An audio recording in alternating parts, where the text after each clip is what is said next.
Salut les amis, on se retrouve avec Max, aka Adventure Trek, que vous connaissez déjà. Aujourd'hui on est parti du même hameau que j'étais parti la dernière fois en solo, c'est-à-dire le hameau de chasse, un peu au-dessus de Villers-Colmar. Mais on va pas dormir dans la cabane Joyeux, mais la cabane du Chabot, si je me trompe pas, qui est à 1900, quasiment 2000 mètres d'altitude. Et puis voilà, ça risque d'être sympa, on a prévu tout ce qu'il faut pour passer une bonne soirée. Et puis je vous laisse sur l'intro. Allez, à toutes.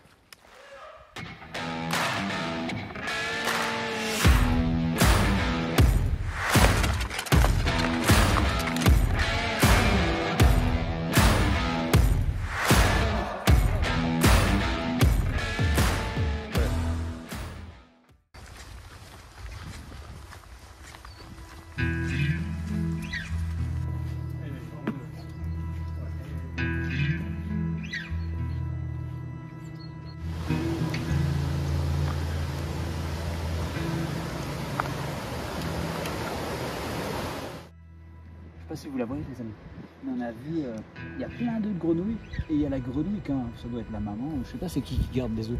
Certainement la femelle. Ouais, je sais pas. Et voilà, je sais pas si vous la voyez mais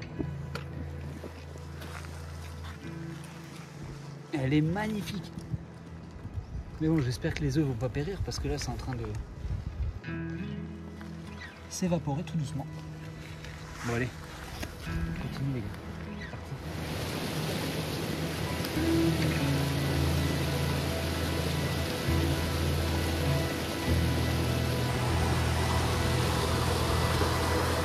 Bon les amis, chose que j'ai oublié, c'est que déjà il y a deux raisons pour lesquelles je viens ici. C'est que déjà la première, forcément Max.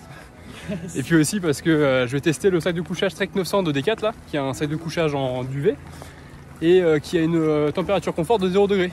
Et aussi l'avantage c'est que je peux redécouvrir les paysages parce que la dernière fois c'était complètement enneigé là sur la route. Là il n'y a pas un pet de neige, donc c'est vrai que c'est agréable de à chaque fois changer de décor, revenir même sur les mêmes lieux et pas forcément reconnaître là où on passe. Du coup voilà.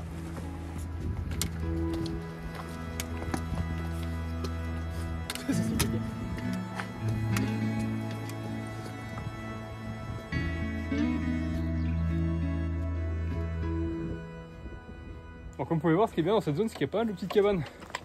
On regarde juste si celle-là est ouverte. Bon, elle est fermée. Ça va être une cabane qui est habitée soit en tant que gîte, hein, soit tout simplement par des bergers. C'est ce qu'il y a beaucoup. Bah, là où on va dormir, c'est en l'occurrence un berger qui laisse gentiment sa cabane. La cabane Joyeux, je crois que c'est le même berger.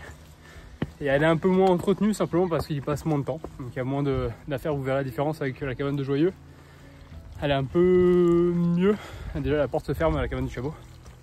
Par contre, c'est sympa. Il y a une petite bûche creusée comme ça pour l'eau.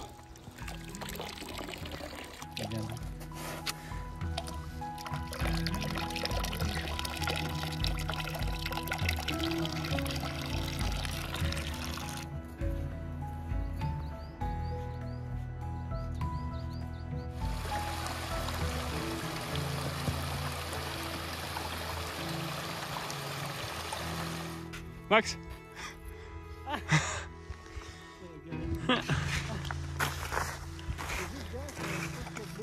Ouais, j'ai vu. C'est trop lourd, Bat.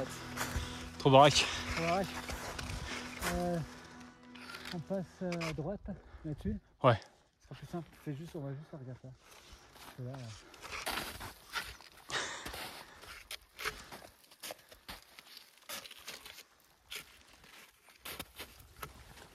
Bon les amis, ça y est, on est arrivé à la cabane du Chabot. Donc à 1936 mètres exactement. On va voir si elle est ouverte. En vérité, nickel. Ce qui est bien, c'est que par rapport à Joyeux, déjà la porte se ferme. Ça c'est un gros luxe parce que la nuit où j'avais passé, à la cabane de Joyeux, eh bien, il y a eu énormément de vent. Il y a eu 80-90 km/h pendant la nuit, ce qui fait que la porte je vais simplement la bloquer avec un parpaing. Donc ça c'est galère. Là c'est un petit luxe en plus. Il y a le petit point d'eau là, il y a un petit banc ici avec une magnifique vue, c'est incroyable. Et c'est un coin que j'ai découvert à la base grâce à la Trekat, qu'on suit tous les deux avec Max. Donc pensez à aller voir aussi sa petite chaîne. Même s'il y a déjà une bonne communauté, ça lui fera pas de mal. Allez, ciao. On va être bien, on va être très bien. Avec cette histoire. Il y a même un petit congélo et tout. Hein. Ouais, c'est le garde-manger. Bah, c'est où tu vois vraiment que cette cabane elle est. Bah, il y a quelqu'un qui vit bien plus que l'autre. Tu vois qu'il y a d'or. Normalement, dans le livret d'or, il y a des mots de ce fréquence. Il y a 2 mots. L'ancien et le nouveau. Ils ont laissé, regarde, des cubes d'allume-feu. Trop bien. Et dehors, justement, il y a du bois là-bas. Bon, petit tour de propriétaire. Ici, on a un petit garde à manger, chose qu'il n'y a pas à la cabane du Joyeux. Il y a du lyophilisé, il y a du bois, il y a même des petits cubes d'allume-feu. Là, on a un petit loquet pour débloquer l'échelle pour avoir accès à la petite mezzanine qui est juste au-dessus, donc c'est le top. Je pense que cette nuit, on va être très bien. Il y a même le petit poêle comme ce qu'on avait à Joyeux. Il a l'air même un peu mieux que celle de Joyeux. Il y a un petit gril ici, enfin, il y a tout ce qu'il faut. Pensez quand vous êtes dans ce genre de lieu, une fois que vous partez, de passer un petit coup. Il y a toujours un petit balai, il y a toujours ce qu'il faut pour nettoyer. Quand vous prenez du bois, de remettre un petit stock. Quand on prend, on remet, puis c'est simple. On se reçoit avec Max, on va aller chercher un peu de bois. On va regarder un peu les environs, on va se balader un peu et puis on va vous filmer tout ça. Hop, on utilise le frigo naturel, comme ça ce soir elles sont bien fraîches. Mais ouais, c'est clair, ça fait bizarre de se dire que une des personnes qu'on suit vient là. Voilà comment trouver du bon bois sec là. Il suffit juste de prendre des petites branches qui sont en l'air, ça évite de prendre du bois qui est déjà sur le sol, qui est en général bien humide, bien mouillé. Donc là, là on va avoir du bon bois sec qui a bien crépité et vous faire un bon petit feu. Il est sec de sec.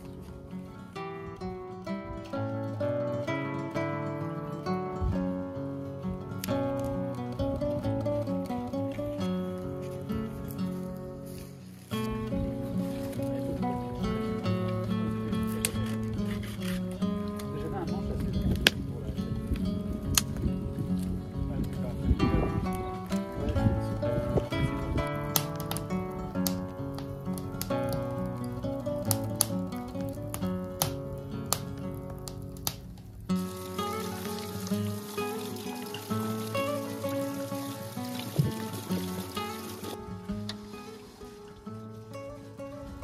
Ah ouais, nice. Avec une bonne petite bière. T'as des cure-dents aussi, non? T'as pris des cure-dents, non?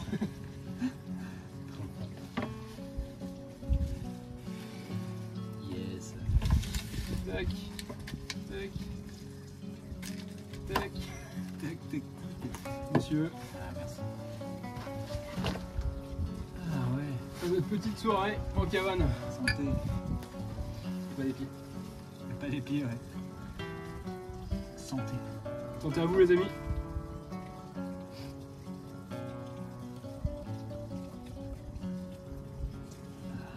Eh ben elle est fraîche.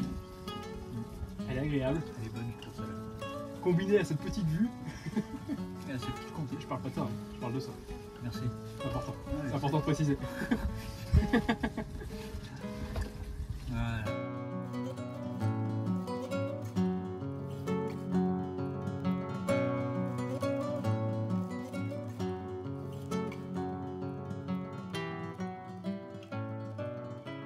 Allez, heureux les amis, donc je vais vous parler du Trek 900 de chez Decat. Et là pour l'instant on va voir seulement ce qu'il y a sur le papier. Donc déjà sur le papier ce qui est intéressant c'est que ça a quand même un petit litrage, c'est très compressible, vous allez voir quand même tout à l'heure la place qu'il prend et le gonflant qu'il a. Il fait un peu moins de 8 litres, c'est 7,8 litres, ce qui est intéressant. Et un peu moins d'1 kg pour 948 grammes pour la taille L en tout cas.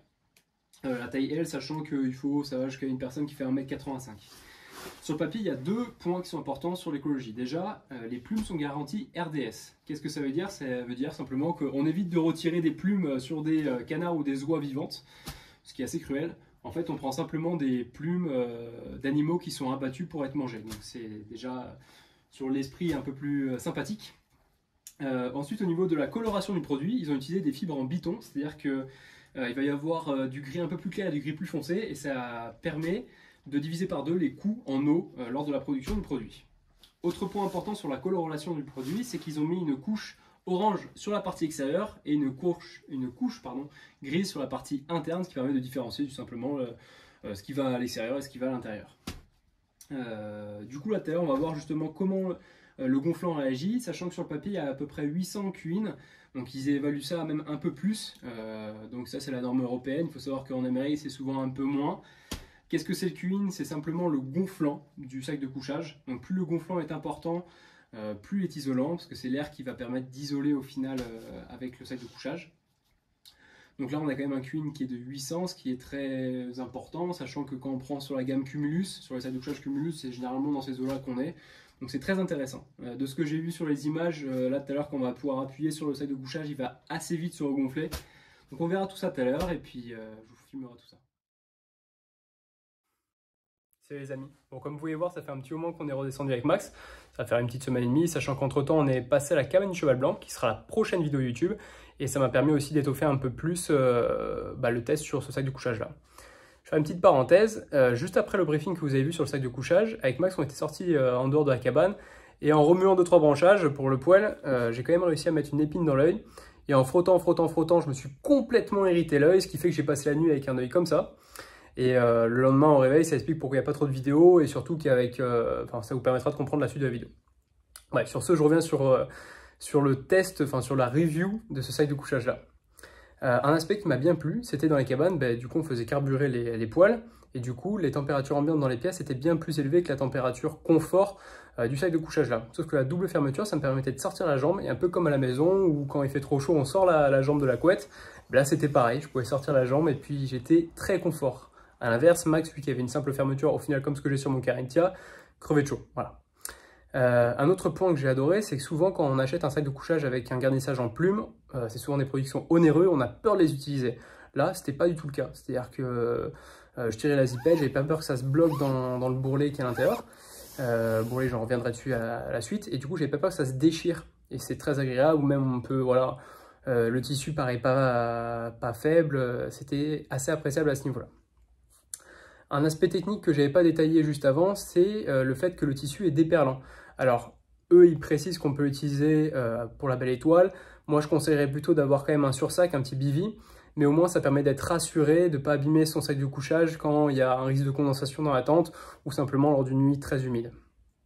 Et un dernier point, du coup, c'est, bon, ça reste un classique, mais il y a un très bon bourrelet qui est sur tout le long de la fermeture éclair et qui limite les ponts thermiques. Pour ceux qui ne savent pas ce que c'est simplement une fuite d'air chaud pour être grossier. Voilà, c'est pour limiter les pertes de chaleur. Du coup, pour moi, ça en fait un très très bon sac 3 saisons. Donc pour tous ceux qui veulent partir en trade d'itinérance, c'est parfait. C'est un sac qui reste assez attractif au niveau du tarif. Ça fait 170 €, il me semble. Donc voilà, ça reste quand même abordable par rapport à la concurrence. Sur ce, je vous laisse sur la suite de la vidéo. Lui, il va pas tarder quand même.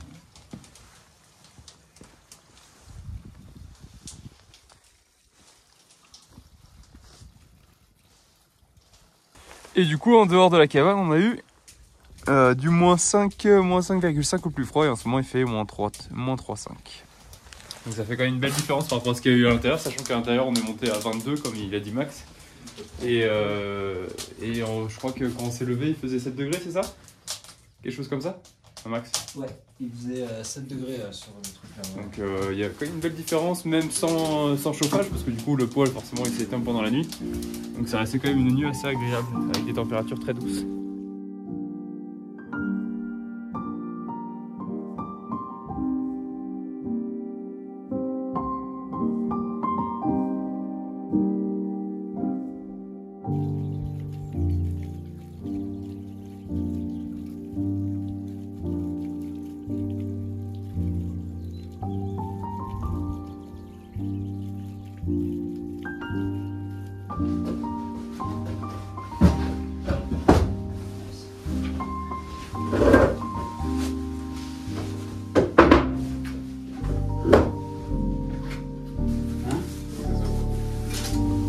Non, je sais pas si il voulait dire par ça ou si...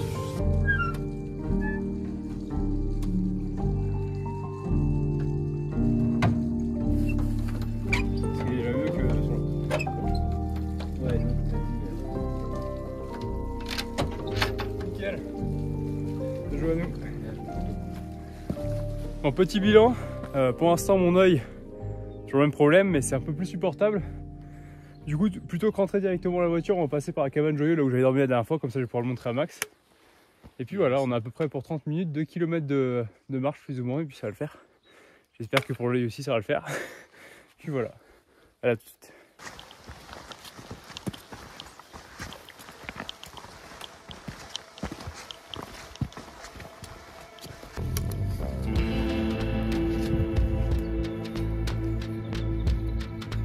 Bon les amis, petite galère, c'est-à-dire que là toute la neige là, qui est ici elle est un peu dure, donc du coup vu qu'on n'a pas de crampons, au final on glisse comme pas possible.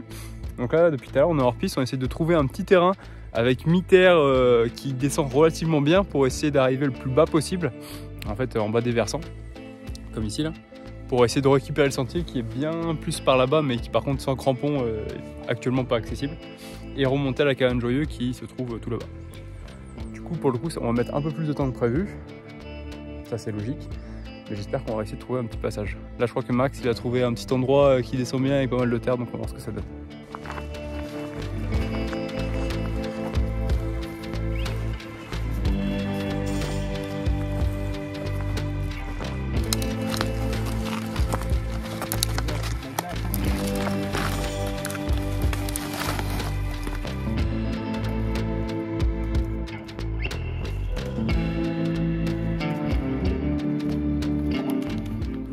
Bon les amis, encore un petit changement de programme, au final c'est que des aléas depuis le début là. On est retourné sur le sentier cette fois-ci qui va direction Joyeux, donc Joyeux c'est derrière nous.